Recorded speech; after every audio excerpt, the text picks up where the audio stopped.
All right, welcome back to Dad's Deals and Dumbbells, the podcast where the show, I should say, where we juggle car seats, client calls, and power cleans. One of my favorite lifts. We're your hosts, one lawyer, one chiropractor, two entrepreneurial dads trying to stay strong, sane, and raising strong little humans along the way. If you're the type of guy who's ever tried to do a PR of your deadlift in your garage between diaper changes, well, today you're in the right place. Definitely. Today we're diving into the 5 functional lifts that every dad needs to do in their routine. These are the movements that make you harder to kill, harder to injure, and just plain better at dad life. We're rolling with live video breakdowns, courtesy mainly of Mitch. This is your bread and butter area. I'm a little bit out of my element here. This is the fun stuff. This is Mitch's fun stuff as the barbell aficionado. So he's going to teach you a few things about how to lift, stop lifting like a guy who's going to tweak his back from sneezing, and pick up a few tips along the way. Yeah, no more Sammy Sosa stuff. So, did he do that? Oh, yeah. I remember when I was a kid. It was like with him, I don't know if it was when he was going against Babe Ruth or not Babe Ruth. Oh, yeah, Mark McGwire. Mark McGwire with the stuff, the home run stuff. But yeah, I remember one season he tweaked his back sneezing. I'm like, what a pansy. Like, you're in all these things. I think it was before all the roids. I will say I did have a year where I had some kind of a chest infection thing going on, and I coughed enough that I think I broke a rib. Oh, yeah. It'll happen. But sad, pathetic injuries. Yeah, when I was 10, I thought that was ridiculous. But once I got into like college and graduate chiro school, and patients, it all makes sense. You learn all sorts of things about what the body can and can't do. I once had a deposition I took of a chiropractor, and I was asking him what kinds of things people did to get similar injuries to the person who was, who the case was all about. Mm-hmm. And he says, well, I once had a person who herniated a disc eating a salad. Yeah. And I was like, eating a salad? Yeah. How the hell does that happen? I've had patients where they pick up a paper clip or like a piece of paper off their desk and their back goes in a spasm. Like it was not the paper, it was not the clip, that was the load, it was the inability to adapt to the situation. Remember when we were kids and we could get thrown out of a car, roll and be fine? No big deal. My kids now jump up, keep going. Care. Yeah. Yeah, it doesn't happen anymore. Those days now are I got to warm up for it just to walk out the door. Those days are over. Oh, yeah. All right, before we jump into the tips on lifts that we need to do, let's talk about how the last week went. Wins and fails. What do you got? Wins and fails for the week. One of the wins, I don't remember the timing of this, to be honest with you. We've hired a new attorney who's going to start with us as we start to expand, and we officially started with this expansion yesterday, as a matter of fact. So things are starting to roll, and we're adapting on the fly. So I'm going to call that a win.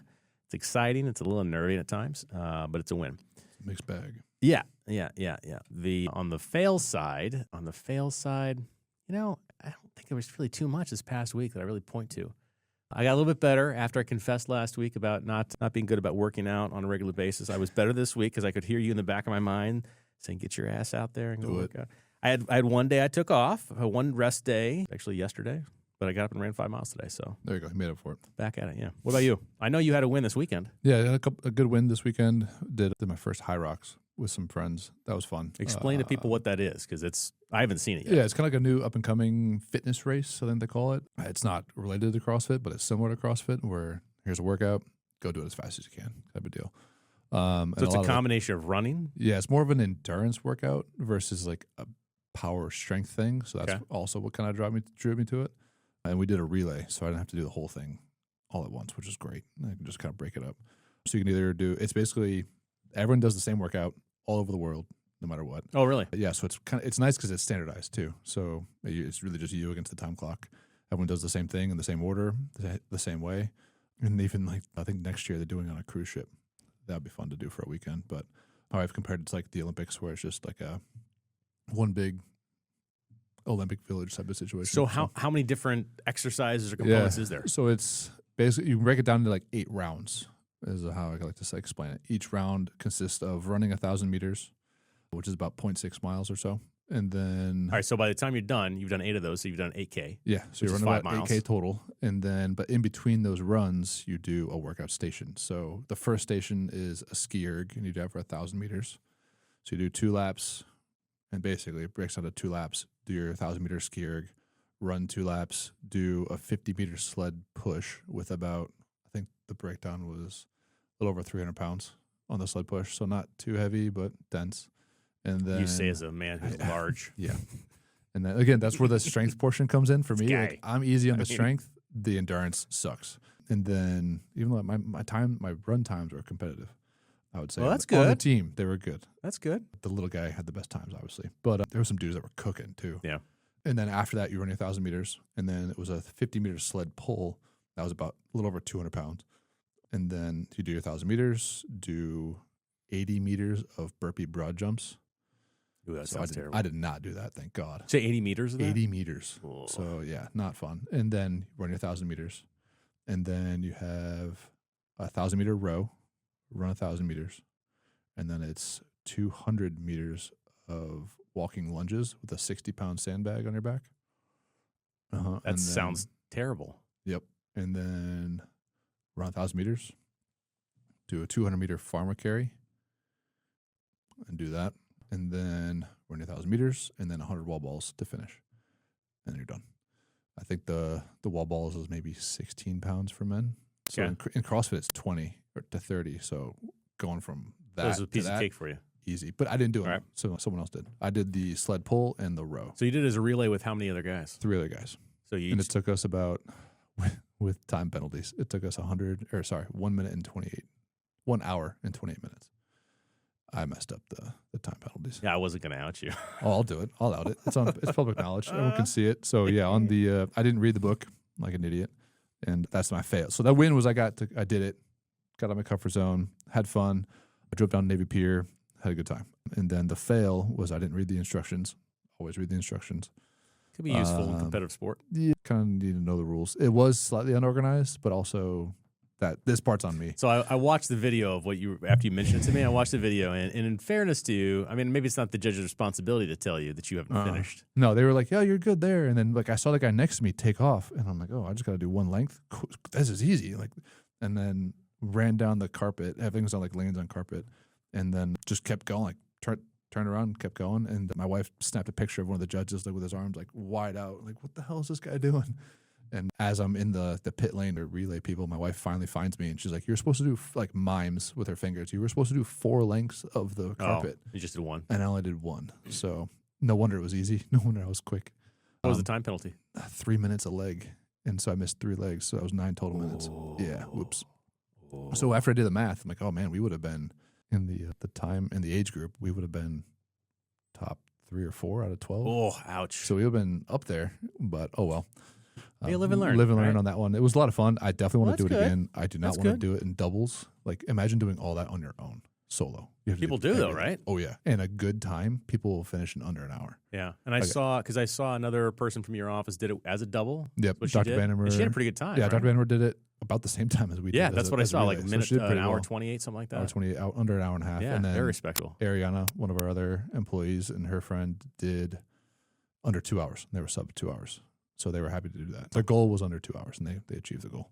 Awesome. So, but yeah, when you do it singles, you do everything. When you do doubles, you do all the running, and you split up all the work. Nice. So that's kind of nice. Get a bit of a break. That's awesome. But I hate running, so the relay was enough for me. Yeah. It wasn't, and honestly, it wasn't that bad. Once I did the 2 laps, it was smooth. Yeah. So my hamstrings were killing me after the sled pull, but that worked itself out. Yeah. It's funny you say that you hate running. I literally was on a call this morning at 10 o'clock with somebody about running the Chicago Marathon and about me doing it this year. I'm not doing that. In Are you 2026. going to do it? So I'm going to do a marathon in 2026 because I'm planning on doing a full Ironman in 2027. And my wife said to me about a year ago, she's like, you can't do a full Ironman until you do another marathon. Because I did it in 2001. Mm-hmm. Fucking hated it. Yeah. I mean, it was when you go out. I remember having a conversation. I was in law school. I had a conversation with my parents, like, what are you doing this weekend? I said, I've got a short run this weekend. It's only 10 miles. And as soon as I said, that was one of the stupidest things I've ever said. It's an oxymoron. But at that point, I was used to doing like 15 miles or whatever. And I think the most that training plan had me up to was 20 miles for a weekend. You did 20 miles training for a marathon? Yeah. You never, yeah. I don't think most training plans ever take you over 20 because the risk of injury at that point is pretty high. So yeah, when I said that, I never will forget it because I literally, as soon as I said it, I was like, that's just a dumb comment. Why am I doing this? Yeah. So I didn't, and my recovery time was not fantastic after the Chicago Marathon, that's for sure. But yeah, I think for my 50th birthday, I want to do a full Ironman. And I figure if I do a full marathon this year, my wife has a tougher time telling me that, I shouldn't do it. She'll probably still tell me that. I would say that's one of those ask for forgiveness later type of deals. I mean, I could sign up for it. It's not like she's going to stop me. Exactly. But, I don't know. We'll see. It is nice to have the blessing. Yeah, but I don't enjoy it. Yeah, no. I mean, I did 5 miles this morning. It was fine. It was fine. Yeah, 0.6 miles was enough for me. Yeah, when you're doing like a half marathon, I mean, it's yeah. And some people really love running. I'm not built to run. I'm not built for that. So no way. Well, let's talk a little bit about dad hacks. I've got a dad hack I'm offering up today, and this is one I used much more frequently before my children were teenagers or preteens, especially when they were young, maybe a little bit older than your kids, where you can rationalize with them a little bit. Yep. I mean, you might be getting that way at that point maybe with your oldest. I'm working on it. Yeah. It's not always landing. So I would say this really applies to kids probably from, I would say 6 to 12, right? And one of when I was prepping for the show, I put in there how to get your kids not act like assholes in public, and maybe that's a little extreme. But everybody knows what I'm talking about. It all boils down to where that. the kid has a meltdown, and you're going someplace, you want to have a good time, you bring your kids along, and you want them to behave. Now, every parent's different about how they do this. I found this to be very successful. I would make sure, first of all, my kids were well rested. Yep. If your kid's taking a nap time and you're going to go in the middle of nap time, you're a moron and you've planned poorly, and that's on you. And stuff happens. Sometimes you have to do that, but plan around it and improve your odds of success. So. Control the controllables. 100%. So that was always step one. Step two for me was set expectations. When you can talk to the kid and you can rationalize with them a little bit, I would tell them, here's what's going to happen. Here's how long we're going to be there. Here's what we're going to do. So they knew what to expect. Pre-frame. Yeah. And I would tell them, here's what I want you to do, not to do. It's what I expect out of you. So I would tell them what the expectations were. And I'm sure some experts will disagree with me and some parents will disagree with me on this, but I also times would incentivize my children. Or I would give them potential repercussions if they didn't behave. Positive reinforcement. Yeah, and it was, if we do this and it goes well, then tomorrow we'll get to do something fun. Or, if you misbehave, normally the repercussions normally would come in where somebody's doing something I want to correct, and I'm like, if you don't take care of this, if you keep doing this, you're going to lose your computer time or screen time or whatever. Yeah. That was successful for me. Mm-hmm. So I'm sure an expert's going to say that's terrible parenting, and I really don't care. It worked. And my kids are pretty good kids now. So we use, you don't get a book at bedtime, or you get one song instead of 3. You get 3 songs at bedtime from mom. If you misbehave, you lose 1 song. And so if you continue to misbehave, you lose 2 songs. Wait. Do you do the singing? I do not do the singing. I do the reading. I read the book. I was so excited there for a minute. I thought we were going to hear some of Mitch's best hits. Not. No way. Nope. Definitely not a K-pop demon hunter. All right. Nope. All right. So mom does the singing. Time with Dr. Quill. I want to see it. Mom does the singing. So mom does the we singing. do it that way. All right. Well, let's hop into the main part here of our conversation today for the podcast and talk about the 5 lifts that every dad should know, should master. This was an idea that came from you, and this is in your wheelhouse. So I'm going to let you take it away. And we've, of course, got some videos. So you want me to cue them up? Yeah, let's skip the first one. So we have five dad lifts to master for longevity, health, and just being an overall superhero dad. The first one is deadlift. It's one of the controversial ones, especially among, longevity people. Why is it controversial? Because there is a high risk of injury. Even strongmen, like powerlifters, they even say there's really no benefit to having 1,000-pound deadlift or a massive deadlift, other than just ego and pissing contest. What is it about this lift that is helpful to dads? So for dads, again, everything comes back to being function. So obviously having a 500-pound deadlift, not functional as a dad. Mm-hmm. You're never picking up something that's like that. But if you're trying to pick up, say, your kid's toys off the floor, going to try and pick up salad off the floor and not messing up your back, that type of stuff. So it's not so much about the amount of weight, it's not the physical weight. movement. It's the ability to unlock your hips, keep your low back stiff and tight, and then squeeze your shoulders back, kind of keep a straight line from your ears all the way to your shoulders, through your hips, knees, and ankles at the top there. And then just being able to push your butt back. The amount of times you tell someone, hey, I'll have someone try and do a squat or have someone try and do a hip hinge, they do not know how to differentiate the difference between moving their hips and their back. Okay. They just can't do it. Yeah. It's insane. Yeah. Now, is it important to do without your shirt on? I know, that's just for views. I mean, people don't know this, but when I take my shirt off, this is what I look like. Totally. Just believe me. Don't ask to see it. Yeah. Don't need proof. But yeah, no, when you want almost 900,000 likes, you got to do it without a shirt off. All right. But the mechanics of this, he's obviously it's in front of his shins. And So if you're doing it with a barbell, modifications, you could do it with dumbbells, kettlebells, or the octagon hex bar, that circle bar.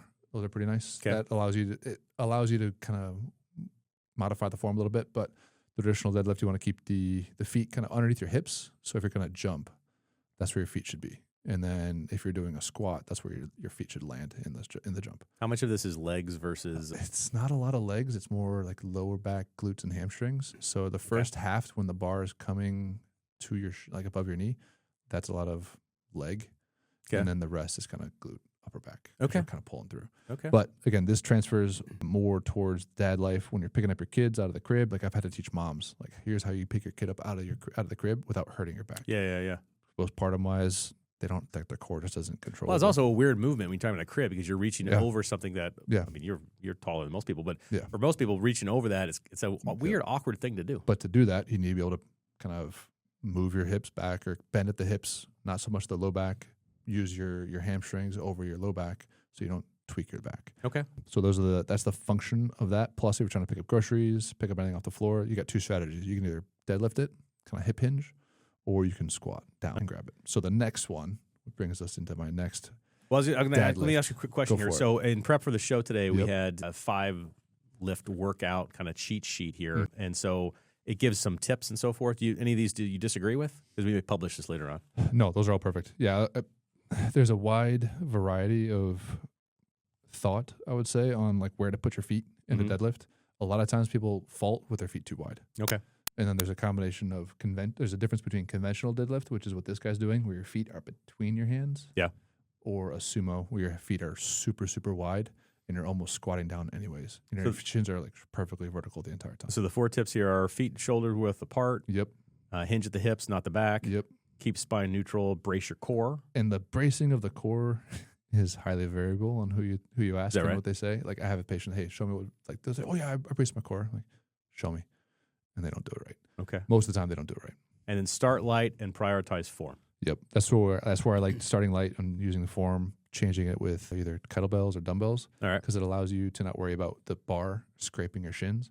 You want to keep those on a normal conventional deadlift, shins should be vertical, but when you do the hex bar or that circle bar, trap bar deadlift they call it, or dumbbells or kettlebells, you don't have to worry about where your shins are as much.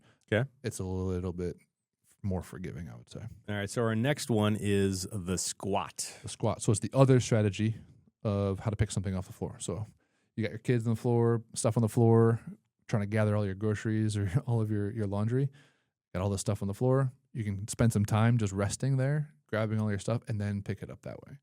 I like squatting just because it's fun, but the variations that are safer that a lot of strength and conditioning coaches now that talk about longevity is you do lunges, single leg squats, Bulgarian split squats, forward, back, and side lunges.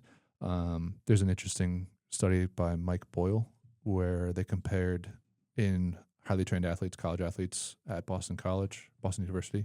They compared their front squat 1 rep max to their single rep like back rack Bulgarian split squat. So it's like your leg, back leg is lifted up, usually on a bench or some sort of thing.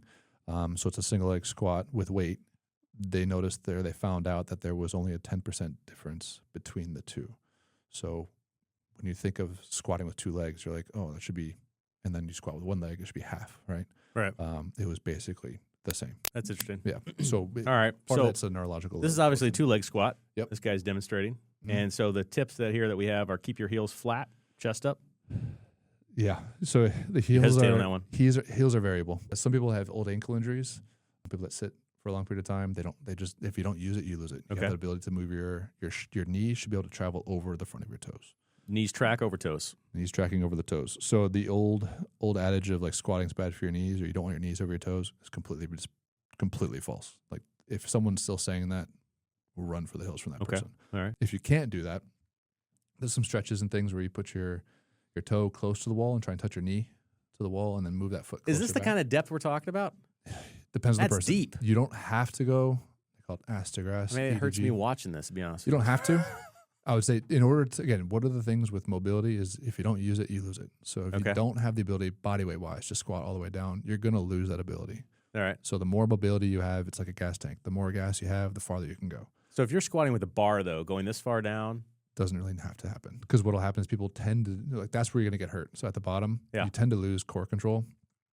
It's called a butt wink, where your low back literally just rounds, and everyone knows like lifting with a rounded back is bad. So that happens at the bottom of a squat. You only really need, depending what you're trying to go for. If you're trying to go for health, just don't even do like a barbell squat. Just do lunges or body weight stuff. I like the screwing in. That definitely makes a difference. Screwing in? Screw your feet in. Okay. So you're almost, picture your feet, like your feet are in the ground, planted in the ground, and you kind of rotate your knees now out. He's showing on here. He's got something underneath his heels. Plates. Yeah, he's got the plates. So you can do plates. You could do lifting shoes. You could do That's to change like that. the angle where your feet are? It allows your ankle to have the range of motion. So if your ankles are locked up, that allows you to sit more upright. If your ankles are getting in the way, you're going to tend to bend forward more. Okay. So that's going to put more shear force in your low back and cause a problem. And so that hits probably the next point here. Don't sacrifice form for depth. Exactly. There's no point in going, they call it ass to grass. You don't have to. Again, if you're trying just to go for strength, just go to 90 degrees. And the last one here is practice with body weight if needed. Yep. So you could spend 30 seconds to a minute each day just kind of sitting at the bottom of a squat, move your weight like he was doing at the beginning. Move your weight over your toes, just kind of get some ankle range of motion, get some stretch in those hips. Depending on what you're trying to do, if you're trying to stretch your low back at the bottom of a squat, you can relax your core a little bit. If you want to try and keep the back nice and tight, flex your core like someone's going to. And the best way to kind of view it is if someone's going to punch you in the stomach. You would flex your abs and push out. And it's not, and people always think, oh, I need to like suck it in. It's more about just kind of drawing your belly button in by an inch and then pushing out on the sides. Okay. So when you wear a weight belt, that's mimicking your transverse abdominis, which is the only one of your core muscles that anchors into your low back. Everything else is kind of free floating, but it helps create like that. They call it like a Coke can analogy. So you have the top of the Coke can, the top is your diaphragm, bottom of your pelvic floor, sides are the abs, the obliques, and the back muscles and the transverse. Like you and I could step on that Coke can if it was fully intact and it wouldn't pop, right? Right. You could put an elephant on there, probably wouldn't have an issue. But then what you do is if you poke a hole in there with a pen or pop the top, you lose all the strength. Right. My 5-year-old can pop that, or can crush the can with her hand because it lost all the strength and stability. So that's what we're trying to do with your core. All right, so that takes the fireman's carry, or farmer's carry. Farmer carry. One of my favorite ones because you just get to carry as heavy a weight as possible. So if you're trying to just increase grip strength, increase overall kind of body strength, that's great for posture. Again, functionally. Great for posture. Great for posture because you don't want the weight to pull you forward. We're all fighting a losing battle against gravity, right? So if you can increase your tolerance to gravity, whether it's with a farmer carry, suitcase carry, ruck with a heavy backpack, or vest, I always tell my patients just to do that, especially as they're getting older. So when I was watching this, he basically was talking about you keep your arms straight the whole time? Yeah, so you keep them to your sides because that, again, it's the least taxing.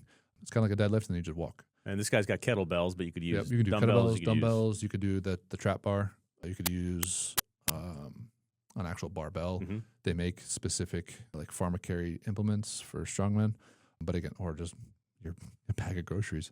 Everyone wants to try and get their groceries done in one trip, right? So the more you do this, the more groceries you can hold. Right. The carry part though is that you're moving. Yeah. So you could do a static hold. We did that in college. We just kind of hold it as long as you can, 225. Her person holds it the longest wins, but the whole point is to move. So the longer you carry it for, the more grip strength you have, the more taxing on the spine, taxing on the core, plus the more time and attention, the more it builds up in strength. So the key tips here are grab a heavy weight, dumbbells or kettlebells. Yep. Walk slowly with shoulders back, core tight. Yep. So again, you want to keep those ears over the shoulders, over the hips. That's me. That's usually where you can feel your core being in a good spot. Squeeze your shoulder blades back. You don't want the weight pulling you forward and rounding your shoulders because that's defeating the purpose. And you're not swinging the weights. If you're going in high rocks, that's part of one of the strategies. So like the fastest. Yeah, you get inertia then. Yeah, so you get some inertia. So you get it helps propel you forward, but it also kind of changes up the stimulus because as your hands get tired in one position, it is nice to kind of move it around. Yeah. But no, you don't have to do that. Okay. It's generally safer at a lighter weight. If you have a heavy weight, you don't really want to break that kind of optimal position. Okay. All right. And then it says, of course, it's perfect quick at-home workouts. Yeah. I tell patients just do laps in your basement, do them up and down the garage. There's one page of, I was like Alpha Dad page where it's this guy that just does like deadlifts in the street. Oh, yeah. Farmer carries in the street just to prove he's the Alpha Dad. Great. Little flex there. But yeah, it's pretty funny. To me, it's if you want to get your groceries done in one trip, that's the most functional thing to do. Okay. And here's overhead press. Yep. So overhead press, shoulder press, military press, Arnold press. I like dumbbells. It just helps the shoulders get in better positions. This guy's got a little shorty barbell. It just requires a little bit more shoulder stability and mobility to push it straight up overhead. So I picked this one over like a bench press because having the ability to bring your hands overhead directly, vertically, is a big indicator of how strong and how flexible your shoulders are. So when you break down the body into certain joints, you want your ankles to be nice and mobile. And before we started, you had commented to me that this is harder than doing it with 2 dumbbells. Yeah. And part of the reason why is because you've got to put your chin back so you don't hit it on the bar. Part of it's the chin, otherwise you bust your chin. It's also harder because you need more mobility in those shoulders. So I was breaking it down. You want your ankles to be mobile, knees to be stiff, hips to be mobile, low back to be stiff, mid back needs to be mobile in order for you to get your arms overhead. So if you see someone at the grocery store walking around with a hunchback, they cannot stand up straight. Okay. So we want to be able to stand up as straight as possible. If your mid back is too locked up from sitting at a desk, usually, or looking down at your phone with poor posture, you're stuck. Your back's going to get stuck that way. So if you can't extend backwards, no matter how mobile your shoulders are, you're losing part of that range of motion. All right. The overhead press, it's going to improve posture, shoulder strength, core control. Tips include stand tall, core tight, glutes, press straight overhead. Yep. Avoid leaning back and use dumbbells or a barbell like this guy. Yeah. You can use kettlebells. I like Arnold press too because you face them here, go out, and then go up. Gets more of a range of motion in the shoulders. But again, I like this. I picked this one because, again, like reaching for the top shelf in the groceries in the cabinet. I've had patients where their shoulders are so bad they take everything out of the cabinets and everything is on the counter. Yeah. Food, utensils, everything. So I watched a clip the other day, and I was wanting to ask you about this as we're talking about these lifts. The point of these lifts, it's not simply to look better. I mean, we all want to look better, right? But it's for functionality, to be healthy, to be able to play with our kids, be able to take care of things at home, not injure yourself. The clip that I saw, and I wish I had saved it because we could play it now, but basically the guy was talking about it's not as important for you to have perfect form in the gym for muscle building as it is overall strength and being able to take care of yourself and get things done. Yep. And that was what his big push was. Yeah. I was saying don't worry about the numbers. They're never going to be as good as they were when you're 20s. You don't need to be. As long as you have some level of strength and a big level of mobility, the bigger the guy's tank, the more tolerance you have to injury. Okay. The more range of motion you have. All right. The last one is the one that I think is going to intimidate a whole lot of people, and I will tell you it's not. I'm not a fan. Pull-ups. Because I don't think I can do a single one by myself. Oh, no, that's a problem. It is a problem. That's 100%. a problem. It's definitely one of those underrated, misunderstood exercises, but the ability for you to pull yourself up vertically, super important. It's not just for superhero movies where they got to pull themselves over the cliff, but if you can't pull your weight up, you're missing a big part of just overall body strength. Because part of that is grip strength. I think one of the longevity docs is as you get older, you want to be able to hold yourself like dead hang for 2 minutes. When you get in like 70s, 80s, 30 seconds, and you think about it now, you can probably easily hang for 30 seconds with grip strength. Right. Think about when you're 70, 80, probably not. Right. And if you don't have that adequate grip strength to hold yourself up, then you're going to have a hard time pulling yourself up if you fall. So some of the keys here that are pointed out with pull-ups and why it matters is it tests and builds upper body and core strength. And then some of the tips and how to do it include use full range of motion. Yep. Start with assistance bands. Yeah, so like resistance band, like the thick exercise bands. Yep. You can do that. Some these gyms are sold, and I have a set of these. These are sold in different weights. Oh, yeah. And so they're Different marked thicknesses. as far as how much weight it will take off of what you're picking up. Yep. Yeah, so you wrap it around the bar kind of between your hands, and then it creates a little bit of a loop. And then you just put it on your knee or your foot and do it that way. There's other ways where the weights are at the bottom. Yep. You can string them up across that way. And you're talking about down here. Yep. Here, let me reset here. Across the bottom, oftentimes there'll be additional. Yeah, on the towers, you can put hooks there. You can put the bands there. You can step on that and use that to bring you up. I will offer a cautionary piece if you're using the bands. If you're doing it from the very top and you've got them on one of your feet and it snaps, it hurts. You may get a vasectomy early. A lot. It hurts a lot. So just be aware of where it's at. Even if you don't have a vasectomy you will implement, you will definitely give yourself one. So yeah, definitely don't do that. That's why I like the knee thing, because as you do that, you like straighten out your leg, the band kind of flips forward as opposed to up. And then the other points here are avoid swinging or kipping in CrossFit. Yeah. What the hell is that? So kipping is like using your body weight or like your legs. You bring your legs up. Okay. And then that gives you momentum up, and then it lightens your load so you can pull yourself up. Depending on who you talk to, people like when you see CrossFit athletes, they're just kind of cycling through the pull-ups. Those dudes can do 20, 30, 50 pull-ups strict on their own, so they have a base level of strength. Their thing is just speed. Yeah. So the amount of time you can do that, it does require a lot more energy and strength to be able to safely do that. Because what will happen is people will just drop down and they'll shred their rotator cuff. So using that full range of motion, you should be able to dead hang and engage your shoulder blades to take the weight off of just the ligaments. All right. And engage the shoulders. And so the last one here is set a goal of 5 clean reps. Yeah. Does 5 that reps, reasonable? do it that way. Yeah, that's definitely, even for females, like my wife was able to do 5 of those. There's a lot of variations where there's. I watched that video. Yeah. I was impressed. There's variations too. Like, so where he has his hands facing away, that's a little bit more difficult. You can have your hands facing. That's a true pull up. You have a chin up where you have your hands facing you. That's a little bit easier because you're using more of your bicep. And then she was doing neutrals, so she did 5 neutral grip pull ups. So it's a little bit of a hybrid. Is that one each way? No, so that would be mixed. So mixed would be this way. Okay. Neutral is you kind of facing this way. Oh, okay. Chin up is where the palms are. The both grips were facing that way. you. Okay, You could gotcha. do mixed. That would be kind of awkward though. But Okay. there's one way to do it. Okay. All right. Yep. So we've got 5 lifts that we're recommending here. Yep. When we do the YouTube description, I'll put these links, these videos in case people want to watch them on their own. And then, of course, we've got a little handout here. Let's see if I can try to upload that as well. So if people want it, they can have it. Definitely. And I threw in the honorable mention of the sexy bench press. The sexy bench press. And the bent over pull up or the bent over rows. Yeah. I just didn't put any horizontal pushing or pulling because, again, it's more healthy, more beneficial to have the ability to do a vertical push or a vertical pull to allow your shoulder blades to rock backwards. If you're only pushing in a horizontal plane and never bring your hands overhead, your shoulder blades are going to get stuck and they can't rock backwards. What about a muscle up? How does Those that are compare fun. to the? Those are fun. They're fun to watch. They're fun to do. Fun to do. They're fun to How do. does it compare to the normal pull up you're talking about? Way harder. You need to be able to do. Is like, it? Oh yeah. You need to be able to do like 10 to 20 strict ones. Okay. It's a lot of it's timing too, and you have to be able to do that kip thing. Yeah. If you're like was it those park dudes that just do all the calisthenics? Yeah. They can do them strict. That's insane. Yeah. Just the upper body strength that they have. But there's a timing thing. I've been able to do one on a barbell, like one actual bar muscle up, and then like I've been able to string 3 on the rings. I think this is where your size and the amount of muscle you have probably is not helpful. It's for you. against you. Oh, that's why gymnasts are always tiny, right? Yeah, 100%. So yeah, they're easier to move their bodies around. 100%. But yeah, I was 245 when On I was a able football to do. field, on Yeah. rugby, your size is great, and when you're doing pull-ups, probably Probably not. No, not as helpful. not at all. But yeah, I didn't put those in there just because, or the horizontal push pull, just because vertical is more important. All right. Well, that takes us over to Quill's Corner. And what do you have for us? Yeah, so bracing 101, I've kind of already put that in there where you're trying to create, it's called task-specific intra-abdominal pressure.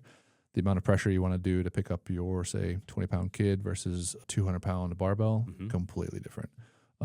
But you want to be able to brace your core like someone's going to punch you. So you're almost, if you're to do, the best way to kind of do it is, it's called a dead bug. So lay on your back, bring your knees to your chest, do a slight crunch. You should feel like your abs working. But then if you take your index finger, put them on your abs, a 6-pack, that should be firm. But what you might notice is if you take your thumb and put them on your obliques, the side muscles, those are going to be nice and soft. And we don't want that. So in order to do that, you basically pull your belly button in about an inch towards your spine. So suck it in just a hair. And then you're almost pressing out against the sides. So if you kind of picture yourself having a corset, so you take that thumb really trying to dig into your side. If you try and push your thumb out, that's going to create a good 360-degree sphere of stability. Okay. And the amount of times I have a patient go, "Oh, I do sit-ups all the time." Like these are pretty. If you were an average person, you'd be like, "Oh, this person's in decent shape." They work out 6 days a week. They do Pilates. They do running. They do all these sports. They've been doing it for years, and they always have pain after a leg day or pain after doing sit-ups. They don't know how to do that, and it's not something that is really taught around places. And they've done all the PT and all those things, but that's what you need to be able to do. Second important thing for just recovery is, again, keep that mobility gas tank as full and as broad as we can. Foam rolling helps, stretching, and if you're trying to stretch for length in a muscle, you want to do it over 45 to 60 seconds. So if you're trying to recover after the workout, that 45 to 60 seconds actually pulls the fibers apart to create length in the muscle. But you don't want to do that before a workout because you want all those muscle fibers. It's like Velcro. The more Velcro attached, the stronger it's going to be. If you start doing, like pulling that apart, the weaker it's going to be. So you want to try and, if you're trying to do it before a workout, do 10 to 15 seconds of a stretch, 20 seconds max. almost like stretching through full ranges of motion, to do it that way. So if you're trying to do your hamstrings for recovery, do like the sit and hold type of deal for the hamstrings. If you're trying to warm them up before a workout, do the toy soldiers, where you just, or like the Hitler walks, where you just swing a leg up, bring it back, swing up, bring it back. As we're talking about stretching, what are your thoughts on not stretching before you go for a run? Well, technically, if we're going on like full static stretch, don't do it. You want to do more active range of motion. So dynamic warm up. So if you're going to go do a run, there's no warm up. Well, that's dumb. That's just stupid. So you're asking for trouble. So yeah, but the good thing is like you can, if you're going to go warm up for a run, you can do a run, like do a jog for 30 seconds. Yeah. Jumping jacks I like because it just gets your heart rate up. And then do those toy soldiers, leg swings. Don't jump immediately into a sprint. We're not talking about that. That would be dumb. Yeah. So yeah, get your heart rate up, get the muscles loose. And the last one is just forget about chasing PRs. It's just more of your ego talking. Unless you're training for a specific sport like powerlifting or something, what are we doing here? Yeah. It's just not going to get you. Well, your risk for injury is substantially higher when you're way that kind of higher. Stuff. So, but you can still deadlift. You can still do some deadlifts. You can still do rack pulls. You can still do single leg stuff, and it looks impressive because you can do heavier weights. So you're just doing it. Like the best thing for lower extremity stuff is just do it one-sided, unilateral. To do like a full deadlift, it's taxing to your entire body. Gotcha. So. All right, so let's talk about some recapping here. Takeaways: deadlift equals hinge power. Oh yeah, build the posterior chain for sure. Squat is your leg engine. Yep. Farmer's carry helps you with your grip and your core. And posture for sure. And posture. No one's winning the fight against gravity, so you gotta want to try. What if you hang upside down? I have one of those tables. Inverted table. It's good. I have some patients that like it. I hardly ever use it. I have some usually it's a clothes hanger, right? Well, ours is in our basement, but normally it's clothes collecting hanger, dust. Yeah. I don't know that helps me whatsoever, but I like some patients like it, some people don't. I kind of feel like it. I like to be stretched out once in a while. Plus, if you have, it's a head rush. So we have. I don't like that. That part I'm not a big fan of. So like our tables at the office, they have the flexion extraction or the decompression. I did watch a video once of a girl at a gym who got stuck in it and couldn't get herself turned back over, and she had an Apple Watch on. She called 911 because nobody in the gym could hear her scream. I had a patient that got stuck at home with his wife at the grocery store and had to wait for her to come back. And I'm like, dude, you're lucky to pop a blood vessel. That's not ideal. Yeah, I know what you're getting into. And then see here, overhead press equals upper body strength. Yep. I like the vertical pressing because it allows your shoulder blades to rock backwards. If you can do that, that means you have enough space for your rotator cuff to kind of work around. Yeah. And then pull-ups, of course, control and capacity. Yep. And with that too, you want to have a balance. So you want to be able to push, like vertically push enough and then vertically pull enough. Horizontal push, horizontal pull. If you're one side dominant, you're leaving half the stuff on the table. So it's like having a really strong bicep and a really weak tricep. You're just going to get stuck in one position. Right. And so the challenge to the listeners this week is to do all 5 of these lifts: deadlift, squat, farmer carry, overhead press, and pull-ups. Or if you have to modify the pull-ups, like I probably would. I would. Who are we kidding?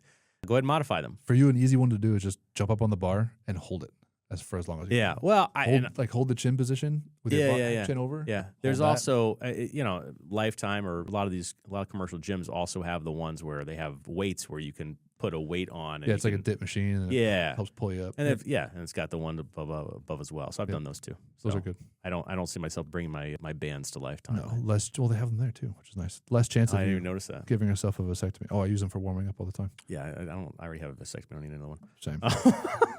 There's one and done on that one. Do the 5 lifts though. If you do them, let us know. We'd love to hear about it. Post it in the comments. Yeah, 100%. That'd be fun. 100%. Anything else for the benefit of the podcast today? No. All right. If you have any questions on those, let us know. Let Mitch know. Don't ask me. It's not my wheelhouse, my friends. That is a wrap on episode 26 of Dad's Deals and Dumbbells. If you made it through. I gave you shit a couple weeks ago about not reading stuff in advance, and here I go. If you made it through, congratulations. Now you know what it's like to lift like a dad. Yeah, try the 5-lift challenge. Record it. Tag us. Tag some friends, too, to make sure that they get it done, too. Let's see the real-world dad strength in action. Yeah, and if this is an episode that made you laugh, learn, or go check your squat form, subscribe, leave a review, tell your gym buddy who still curls in the squat rack that he's doing it wrong. Well, tell him to get out of the squat rack. Just encourage him to do it better, I would say. You're wasting your time. Don't be critical. Yeah, do some other stuff. Yeah. We're back next week with some more stories, science, sarcasm. Until then, lift heavy, tuck those kids in, and